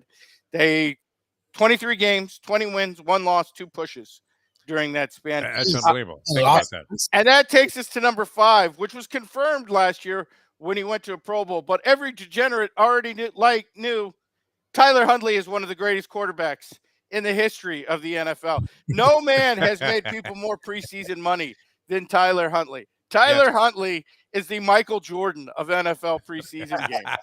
And when everybody was laughing at him going to the Pro Bowl last year, I was sitting in the stand and saying, "Goddamn right, Tyler Huntley is a Pro Bowl quarterback." Yes. The man is a preseason legend. Yes. It's kind of like the schoolyard legends, that you get at the Rucker. Yes, exactly. Sure. Tyler Huntley like is Skip the to Mylou. It's the Earl the Coat Manigault of the NFL. If you've ever bet on God, a Rucker Sham Park, God. Yes. If you've ever bet on a Rucker Park game, you know the guys you wanted. Tyler Huntley is your man for the preseason. So, again, are you a degenerate? Well, was Tyler Huntley already one of your favorite quarterbacks? If so, then maybe Lubie should be asking, what is wrong with you? Well, just the observation alone. I mean, more people would be inclined to wonder why the hell was he in the Pro Bowl than to exactly. Realize he was the Michael Jordan of the preseason. All right, that's number 5. Tyler Huntley is your hero. Number 4. You can already do parlay math in your head. If someone comes up to you and say, "What does a 3-teamer with 2 spreads and a plus 160 on the money line pay?" And you could say, "Oh, that's plus 570." You already might have a problem. Classic. Well, look, you see this all the time. You see this at the track, Defo. You see, "Oh, what if I did the pick 6 and I take 5 and 4 and 2 and I center the 5th race and then I take them all?" And you see guys with a 4th grade education who could do that math in their Yes. head like a fucking supercomputer It's amazing. instantly. They have no teeth, 80 cents in their pocket, and they could still tell you, You see like it guys was who Matt Damon in Good Will Hunting, what You the numbers are. still you see guys who still haven't figured out the sales tax at Publix and why the thing that costs 99 cents on the tag costs $1.08 when you go to the goddamn register. Who still can't figure out that everything at the 99-cent store isn't actually 99 cents. Doing physics that would make fucking Oppenheimer blush. It comes down to a bet. Yeah, it's incredible. Degenerate math. I mean, we've said it forever. If the degenerate SATs were ever applied, your basic educational programs, all of us would have gone to Harvard. Yeah. If rocket science came down to figuring out odds along those lines, there are guys like the leaper at Gulfstream who would get into goddamn MIT. Exactly, man. They How put many Rene times Descartes do to you see at shame. the track? You see retards who turn into goddamn Pythagoras. Pythagoras. Fixed permutations. Comes potential down payouts. to what do you need in the back end of the Win 3. Yeah. Yeah. You can't pull up the potential payouts on your phone. Honestly, you can calculate them in your head. You know the classic with this was? It is one of our favorite radio hosts, the legendary Ed Kaplan, who I heard on radio struggle to figure out prices at goddamn Dunkin' Donuts. Look, I've been doing this a long goddamn time. I still don't know how the Quinella double works, but if you listen to Ed Kaplan at the end of the night at Miami Highlight explain the permutations of the goddamn Quinella double, running 9 potential combinations simultaneously in his head. Yeah. He thought it was the best bet since Secretariat in the Belmont. He really did. He loved that Quinella double, man. The late Quinella double, too, where, you could hear the ball clearly in the background. There's no one there there. was no other noise in the fronton at the time when he was signing off at 3 a.m. Yeah, it was great. Yeah. Come on, Benny. Fire it. You're like, come on, Benny. What is this guy? I mean, he's strung out on something. All right, that's only number 4. That great. takes us Degenerate to math. number 3. That's a great one. That really is appropriate. And honestly, particularly apropos of this crew, number 3, signs that may be a problem when your superstitions mean that you absolutely hate your goddamn friends. And just among this group, yes, there's so many stories I could personally do. We're at Gulfstream. I've got like a 20-to-1 shot cruising around the track. The favorite is 30 lengths back, and Lubie comes up and starts screaming, "Come on, two! Come on, two!" Lubie is your personal kiss of death? The second that this happened, the 8, who's like a 6-to-5, looks like the goddamn scene in Fast and Furious where Vin Diesel hits the goddamn nitro. I think rockets actually came out of the horse's ass. I've seen Lubie running around Gulfstream yelling, "Come on, kryptonite!" But that does not top. And literally, this personally bugged me. There is nothing worse than getting the goddamn text from Defo when your team has just gotten up 7-0 and gone, "It's over." It never works. How about after the first handoff? I was going to text you last early night. years of the permutations, we were around town doing restaurant shows. I think it was one of the first times I met Lubie. We got a huge bet on LSU and Mississippi State in the Honey Badger year. So it's like, what, 09? Yeah. Huge bet. Early season, lots of action. And LSU goes up 7-0. I think it was on a goddamn Honey Badger pick 6 or fumble sack or something like that. And I get the Defo text, "It's over." I'm surprised you haven't blocked my number. Lubie and I are sitting there in a restaurant out west, and I pay the bartender, was this gorgeous girl, $20 to call Defo up and tell him to go fuck himself. I remember that call. That was good. I was flattered. I mean, became a dog fight after that. The game sucked after that. We're up 7-0 like the first 3 minutes of the game. I think the final score was 17-7. Exactly.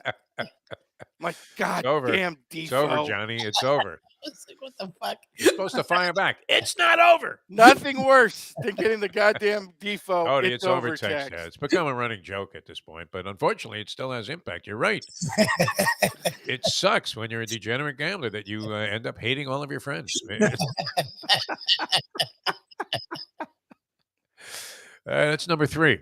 Number 2, and I think most of us, unfortunately, Serious psychological demons, though, you're pointing to here, which is fantastic. Number 2, and I think most of us have been here, but this once again relates to a personal story. I will tell you, years ago, back when the Crystal Palace was still a thing, I took a girl I was seeing over to the Bahamas. I had not closed the deal on this particular relationship yet, and I really wanted to.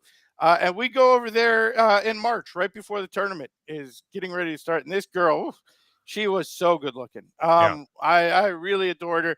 So we're sitting there. The conference tournaments are going on. We've just played some blackjack, had a really nice dinner. I don't remember which of the restaurants we went to. There was only one restaurant there. That was that steakhouse in the Crystal Palace. No, not in. I think we went to Johnny Canoe, which used to be next door, which had really good fresh fish and hog fritters. Right. The big place that was like a stilt building next door. Anyway, so it gets, I don't know, 11:30, 12 o'clock at night. And she comes up and she says, "Hey, why don't we go back to the room?" And do you know what I said? No. I said, "But Gonzaga starts at 12:30.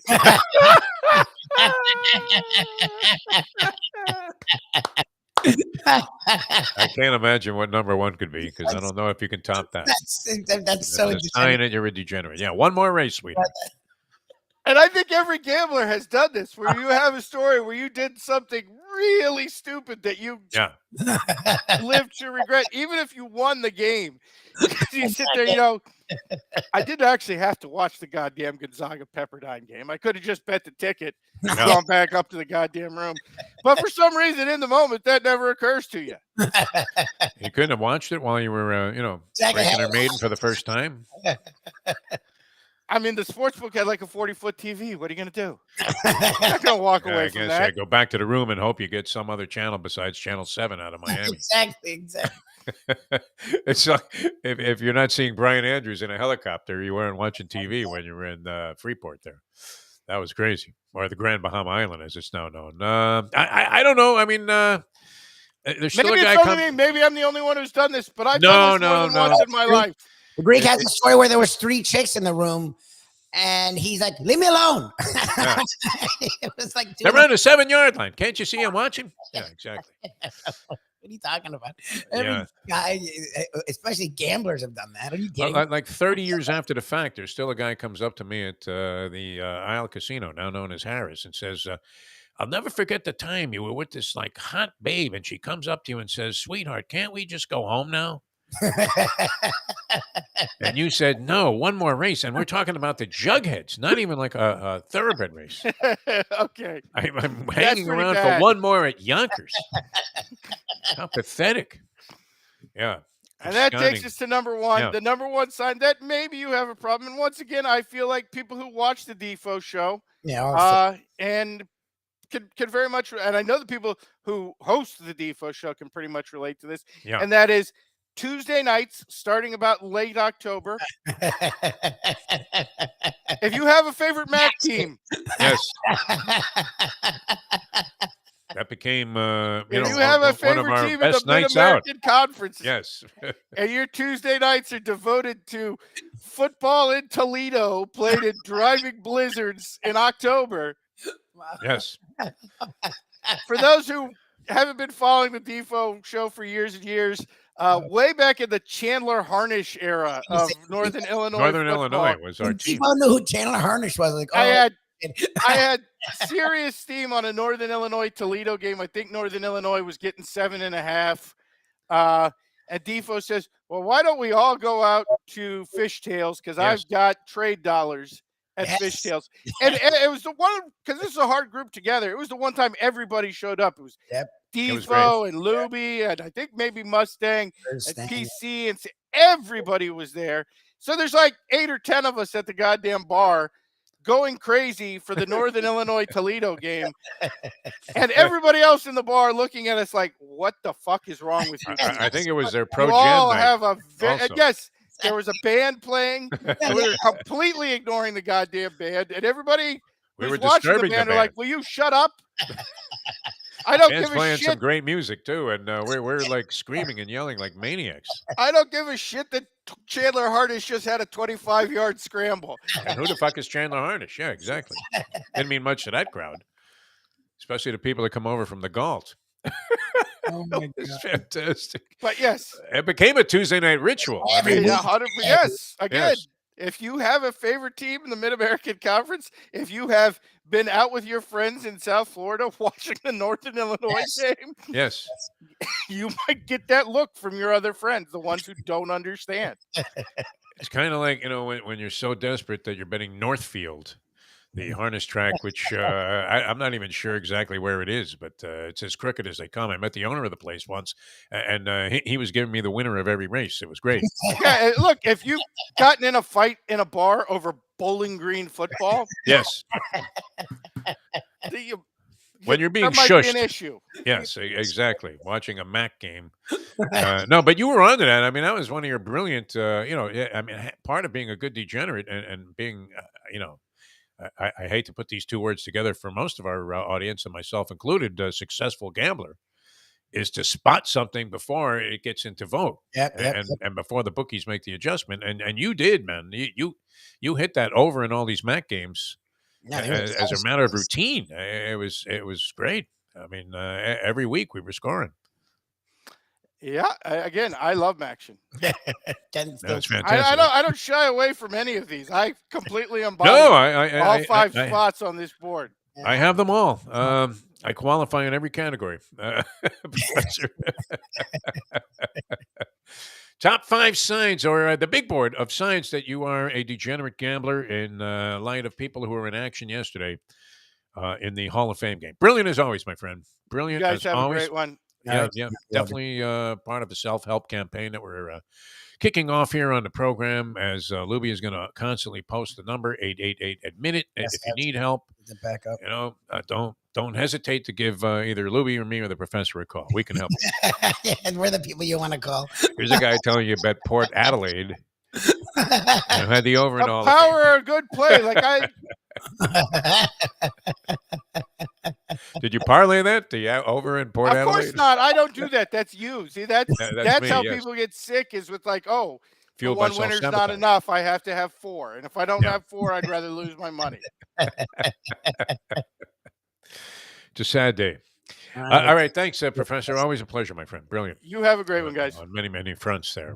Good overview there on what's happening in college football. You're highly involved in this, Libby. I'm at the point, I don't know. I mean, growing up in New York, you weren't really a big college football fan.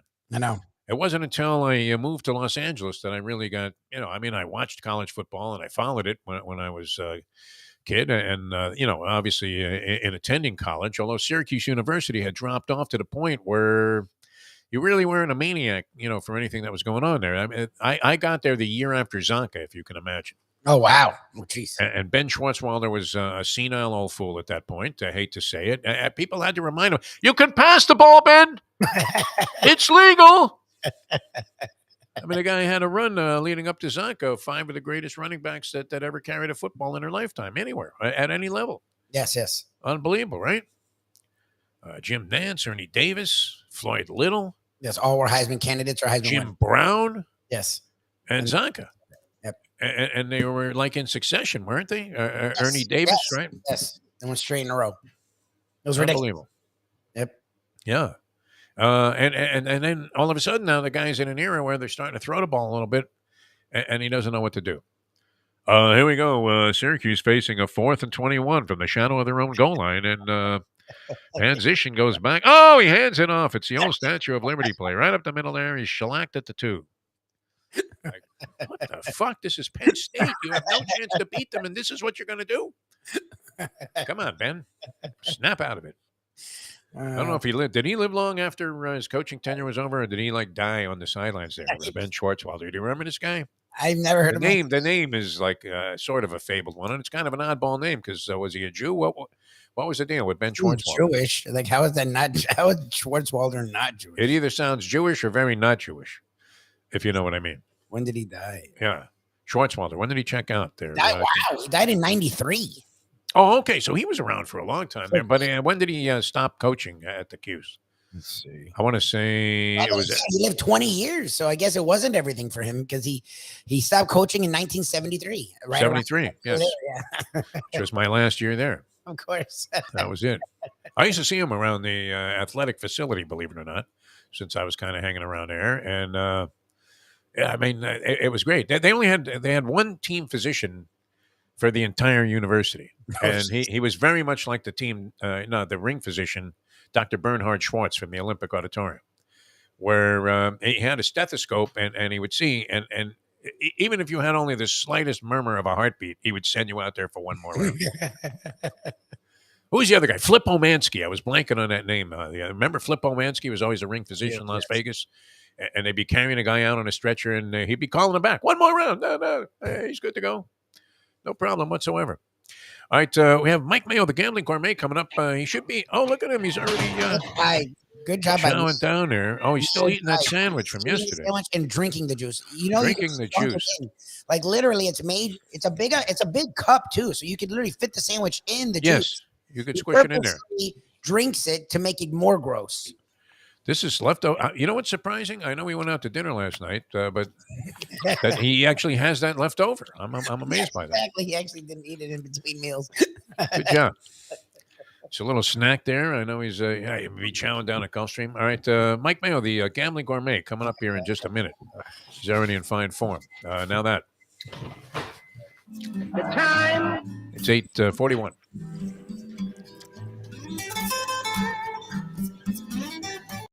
Folks, Tony Segreto here. Let me ask you a question. What do you look for when you go out to eat? Good food, obviously, friendly atmosphere, not too loud, but good energy, reasonable prices, and a place where you feel comfortable.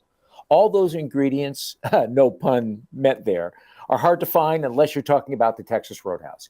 You see, they encompass all of those attributes. Really, really good food, amazing atmosphere, good for a family, good for a date, or just a night out for yourself, and prices that will make you extremely happy. Their ribs unmatched. Steaks hand cut every day. Everything, and I mean everything, is made on site, including their incredible bread. It's the one day, folks, that you can forget about low-carb diets. Trust me when I tell you, Texas Roadhouse, your restaurant, your destination when you say, where should we go and eat tonight? From the newly renovated sports bar to the beautiful bayside views captured at the Tiki Bar, Jimmy Johnson's Big Chill has it all. Located at mile marker 104, the Big Chill also offers waterfront dining while experiencing breathtaking sunset views of the Florida Keys. It's simply the hottest spot in the Keys to cool off. That's Jimmy Johnson's Big Chill at mile marker 104 in Key Largo. For more information, call today at 305-453-9066. Now that it's football season, it's time for cliche talk. Yes, it's like Stu Dickman is going to take. That's my alter ego, Stuart Dickman, and the Stuart Dickman so if show. you could run. So here's my encapsulation of handicapping every football game coming up this season. All right. If you can run the ball and control the clock, obviously you're in a good position to win. But also defense. You need the good defense because defense wins championships. Now, of course, if it's a really close matchup, it could come down to the special teams. And then when you get to the fourth quarter, it's all about who wants it more. Yes, who wants it more? Good for you. That was the good capper. The best way to kick off your day is with Defo plus Lubie. We now return to the Defo Show. So has it happened yet with your connections, Mike Mayo? Welcome back to the show, Degenerate Friday edition of the program. Mayo, by the way, is eating a mayo. Mayo on mayo here. The background of this is that he was complaining that the cheesesteak was not really the official, or should not be the official sandwich of Philadelphia. Should be, because it clearly is. But that this should be, this roast pork thing, which you had there one time at some, what was that? Some avant-garde sandwich No, shop? it wasn't avant-garde. It's a blue-collar place. I mean, it was called Tony Luke's. It started off as just one place right across from the, I guess it was like the OTB there on South Street near the Veterans Stadium. Which, why is it no surprise that you would know the location of the local OTB in Philadelphia, no less? What kind of guys are hanging out in there? I would think guys named Tony and Luke. everybody's wearing the same sweatsuit, right? Guy shows up in the Meanwhile, same white So sweatsuit. this should be against the law. Like I'm eating myself, right? It's well, That's a little weird. Well, I mean, you keep That'd be going so- with the sexual double entendre on these shows, and we may have to rethink our position on the content. Everything. All right. So, and how yeah. did you manage to save this? Because I would say that you ate significantly enough when we were at Wicked Cheesesteaks yesterday, and then you went out to dinner back to that place, the Union Kitchen and Bar. Oh, man. How was that? What would you have there? You ever heard? We didn't get any pictures. I mean, usually there's an nothing. If I was, absolutely, I was tied up with, having a nice dinner, and I didn't let any social media or anything else distract me. It was a great dinner, and You weren't on your phone the whole time? You were on this date with the girl of your dreams here? I was on a nice adult evening out, a date night out, Union Kitchen and Bar in Wilton Manors. I just posted about it on Let's Eat. I kind of went into my old critic rhapsodizing days. Okay. And Lubie, I hope your reservation is confirmed because I posted this thing about 45 minutes ago. It's already got 3,000 views and like 40 comments, and people are going to be phoning up for reservations. They're going to be sold out of that pork chop. How come Roberto got right back to you, but he shined on Lubie? Exactly. Did you ask him about that? They mentioned you last night, Lubie. They said, "Oh, your associate is coming in." And I was like, "Oh, is he?" Because I don't. Wait a minute. Let me ask you the bigger question before we even get started here, because it'll preface and serve as a backdrop for everything else that you say. Comp? Dare I say it? No. You paid? Of course, Defo. I'm not you. I still have rules and morals. When you Google my name, you don't see anything about said I'm bribery or kickbacks. Well, you probably should. I mean, the way that you've been handling this restaurant tour. I'm not you. Yeah. Well, here's the delineation. This far exceeds the witch hunt that I was victim of. Every time, like, by the way, Jonathan, I may be in there later. Perchance, will you be there too? And it's my birthday, and my girlfriend is celebrating the birth of her, second child. And my mother, is coming with us, and she would love to sample some of your stuff. Here's the delineation. When we do the lunchbox show, they are going to be providing us with food and drink for promotional purposes because we're broadcasting or whatever. And Brian's great at that because it's kind of, when you're getting free food to take it to go. I tell people, even our sponsor, I said when I come in there, I want a check, and I don't want anybody saying, Mayo, you want a check for the sponsorship. Exactly. Well, that's your idea of getting a check at a restaurant is getting paid. I also want a bill because I don't want anybody saying I'm one of those schnorrers, and I want to have the right to blast the place if it's no good, like maybe La Tub. But I still kind of operate. All right, so you did pay last night. I did. Actually, nothing was comp. Checks. Not even a drink. We split it. Separate checks. Oh, Mayo. To a nice No. You got all this insurance money coming in. You're hosing down your basement now after any storm. Not and separate calling checks. We your split adjuster. the bill because my companion is very she's successful and she likes to, sometimes doesn't want me to have to pay for everything. So we're a modern. I think you should have to pay for all of your previous mistakes, and every time you go out to dinner with a woman.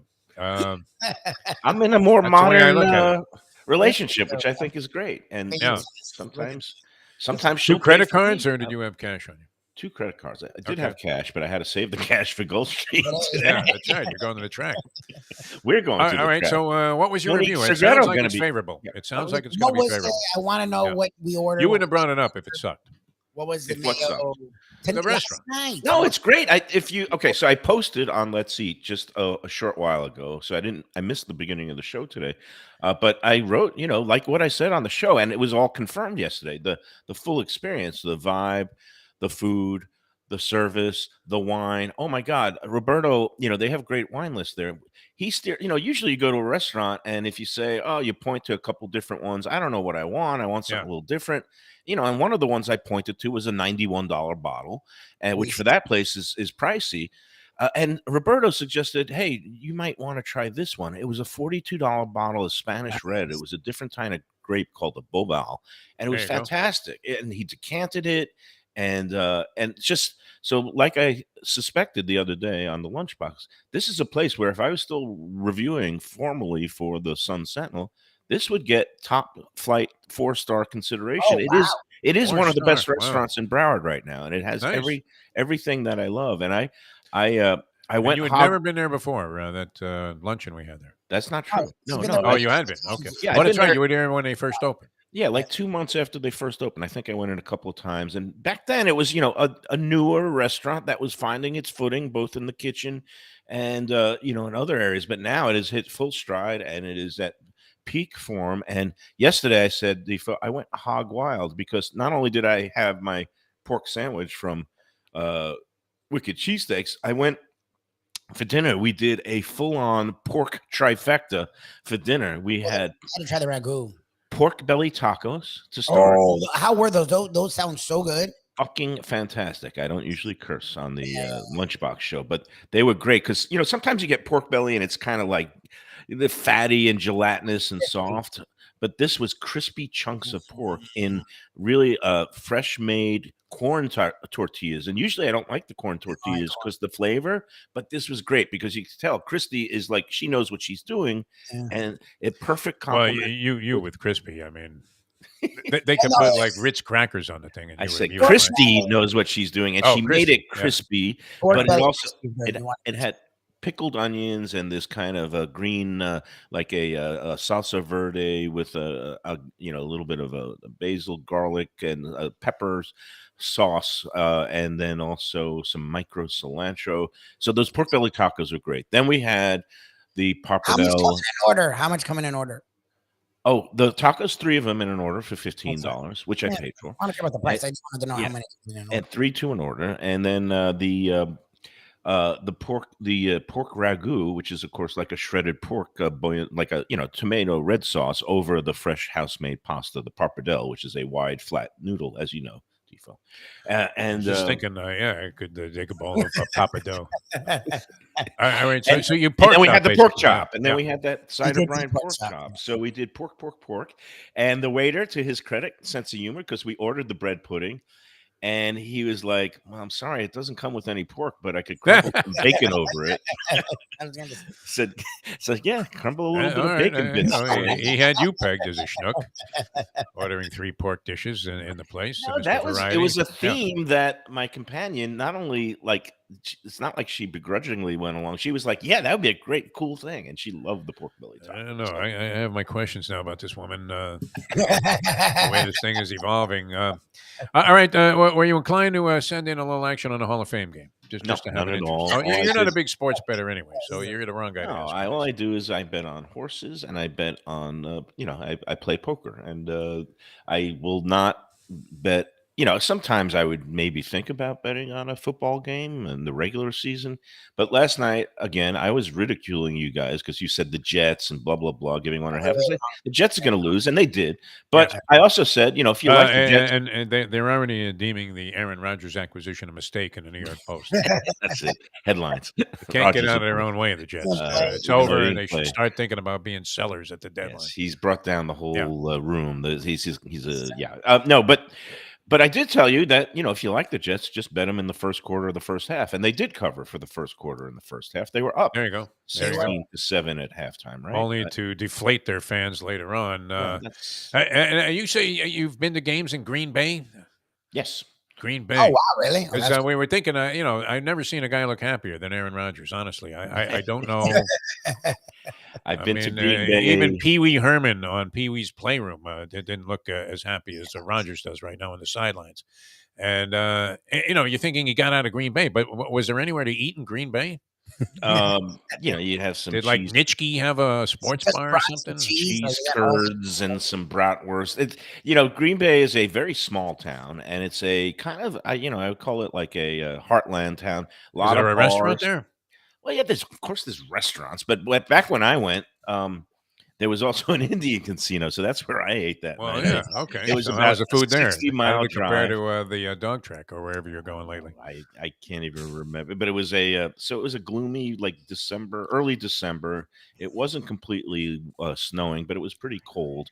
Yeah. A lot of bars, kind of like in Buffalo, like corner bars where you could go in and grab a beer, a Boilermaker, and maybe they have some. Isn't it big with brats though, bratwurst. like Buffalo? I mean, brats. Wouldn't Yeah, that be brats are big? huge. Yeah. Brats are huge, and but that night I ended up taking like a 60. It was like like a 30-mile drive outside of town to get to the Indian casino, and It wasn't exactly around the corner. Same thing happened to me in Omaha, Nebraska.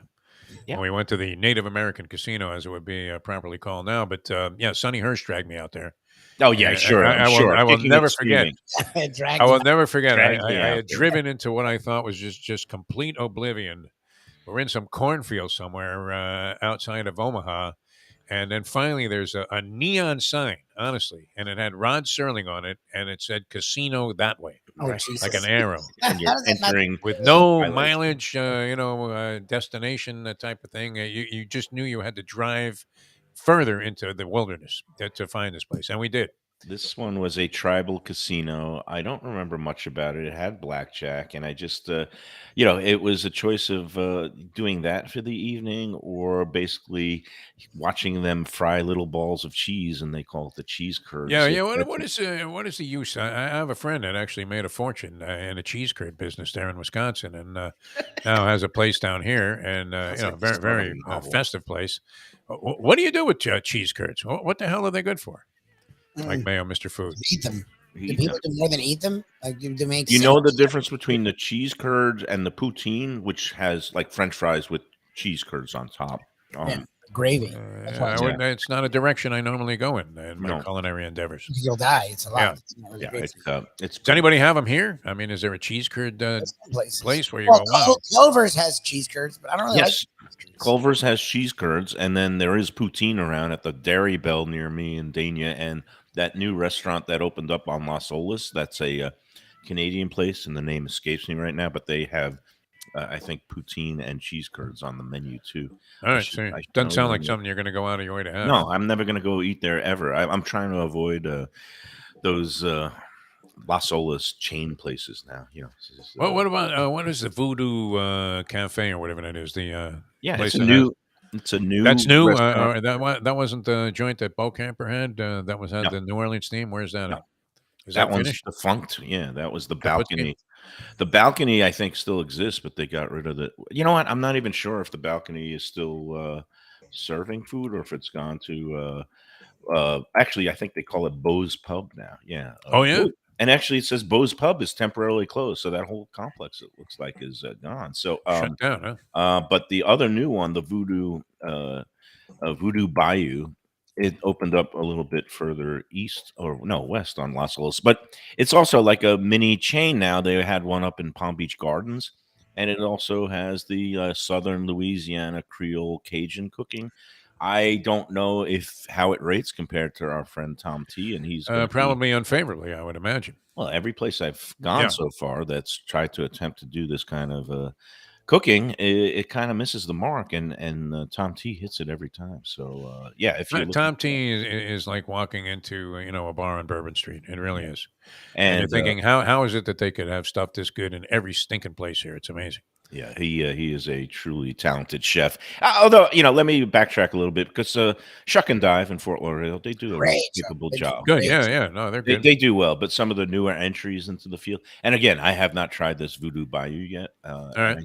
I do. Yeah, you're like boycotting Los Olas. Is that because the Sun Sentinel building was down there for so many years? No, it's because Las Olas sucks. 3 times Construction and parking and tourists and overpriced things. Italian steakhouses. Like that's the problem is they haven't opened up their profiles of food. Like it's Well, they have a little bit, but it's just still a pain in the ass to get I down tell you, there. that wasn't true like years ago because I remember there was an Italian joint called Mario's that was very good and extremely reasonable. And I remember going to a lot of places like yeah, that. the days of extremely reasonable are over on Las Olas because have you checked out rents there lately? Now, those who've been there a long time, like Cafe Europa is kind of a family Still a classic, place. yeah. That's good, and that's on Las Olas. But there's places now that are opening, like Eddie V's, which is from Darden, the same people that brought You're not you a big Olive fan. Garden. Yeah. Well, it's just all right. They do an okay job, but I'd much rather go to a place like the Catherine, where I was Wednesday night, or Union Kitchen and Bar in Wilton Manors. Where did you not eat this week? Would it be easier to list those places? So my opening line today was like, I went hog wild yesterday with eating a porkapalooza for I don't even know what reason. And I said, oh yeah, the reason is because I'm a pig. So that was it. Well, at least the self-recognition is something that we can applaud. 888 admit it. Admit it, yeah. All right, we're going to see you out at Gulfstream Park. I would imagine you're going. Have you looked over to Saratoga Card yet? Wide open 2-year-old race number 2. Wide open, my friend. Yeah, I have not looked at giant field. I've not looked at today's entries. I'm picking out the contest race for this week's Gulfstream Park contest. It's going to be the ninth race on the card is an allowance optional claimer. And there's a horse for you. Didn't you know a guy named Mish? There's a horse named Mish running. Craig Mish. Craig Mish, yeah. You should know Craig Mish. I mean, Mish is the number 6 horse in the I think he owns the horse. The ninth race tomorrow at Gulfstream. Tomorrow is also up at Saratoga, a multi-stakes card, including the Whitney. And oh God, prepare yourself because Cody's Wish is running again, and it's going to be on Fox. Yeah. And I'm so sick. I mean, look, I know it's a heartwarming tale of a horse that's named after a sick kid, but I'm so goddamn sick of seeing Rinaldi, though, will be on the crew. Tom Rinaldi, who better? I'm sure he'll be doing, the tearjerker. Tears will be flowing when music will be playing. I mean, in the describes background. the heartwarming tale of the kid and the horse and Cody's Wish. 2 children. Who's 1 to 2, and I'm not that I'm rooting for him to snap a leg or anything, but I want him to run up the track because I do like White Abarrio. What do you want to see him run over Cody as he runs down to the winner's circle? I mean, if he scores at 1 to 2, you said that. Trample a little kid. You're unbelievable. Like White Abarrio, former Florida Derby winner, who no longer trained by Safi Joseph, now in the hands of Dick Dutrow, who's back in the game after a 10-year. It won't be long before we're saying, "Hey, look, John Service has the favorite in the Derby again." After he gets out of the slammer. I want White Abarrio, and I also like Charge It, is Todd Pletcher's horse, number 2 at 5 to 1, and it's a good quality older horse field in the Whitney tomorrow, and I'm just rooting against Cody's Wish because that's the type of person I am. So you and Donnie Trump, that's don't like people with disabilities. No, all right, thanks, Michael. We'll see you out there at 12 o'clock today. Tony Segreto, I think, coming too again. Tony's coming in, and it's going to be very, very festive. Professor coming or no, or is he? We don't know. Possible. Ken maybe in. All right. Okay. Yeah. Well, it's going to be another Friday festival at. We'll see you out there. Ken will be there next week. The next 2 weeks, we'll get some Ken action. Okay. Perfect. All right. Mike Mayo, ladies and gentlemen. All right, man, we love you. We'll see Mike you later. Mayo's lunchbox coming up at 12 o'clock today. Always a hoot when we're out at Gulfstream Park. And that 10 pounds, great dining. You know, it's weird. I start going over my dining selections. Like the night before, I'm thinking about it. This morning, I was like, okay, so what am I getting? Man, that chicken Caesar that Lubie had looked pretty good. The chicken Caesar's really good. That's what, everything we've had there is good, but the New England clam chowder and the chicken Caesar, which are simple things. That is a great combination. Really well. They do really That could be me. All right. If you get there, well, you will get there before me, but order me that. Clam chowder and a chicken Caesar with blackened chicken on the top. Yeah, either way. Yeah. Very good, Libby. All right, we'll see you guys. Thanks for tuning in. Great job by the professor. The Greek was on his game today, as usual. We're only going to be picking up steam and momentum with our Degenerate Friday shows as our handicappers will be returning full force. Mark Lawrence will be joining us, and hopefully we'll connect with Brandon Lang one of these days. Is he in the slammer or something? Did you call various bail bondsmen out there in Las Vegas? So, the hours are so weird. It's like... Yeah. In the middle of the day is when I'm most busy, and that's probably when he's most uninvolved. So whenever I reach out, it's either morning or late, and it's probably when he's busy or sleeping. So we haven't. We got to shake him up, man. We got work to do. All right, we'll see you guys 12 o'clock on South Florida Live and the Let's Eat South Florida Facebook page. Also a good place to catch Mike Mayo's Lunchbox, which has become a monster. And I don't know what he can order today. Maybe he can suck down a whole lobster roll in one bite. That one yesterday. How much lobster? He had a cheesesteak he shoveled in there and the roast pork sandwich. That was fantastic. And Brian couldn't be any more of a match. Wicked Cheesesteaks. That's just south of of Commercial Boulevard on US 1 on the east side of the street. And really a great place. Great pizza, wings. Well, they do Perfect for the everything. football season. Yeah, they really do a great job there. All right, we'll see you next time as we leave you on that. Thanks for tuning in, everybody. Had a great week being with you, and we'll do it again next week here on the Defo Show and later on today with Mike Mayo and Tony Segreto. As we leave you on that, it is 9:03. Thank you, Lubie. Let's go eat a damn snack. Look what they done to my soul.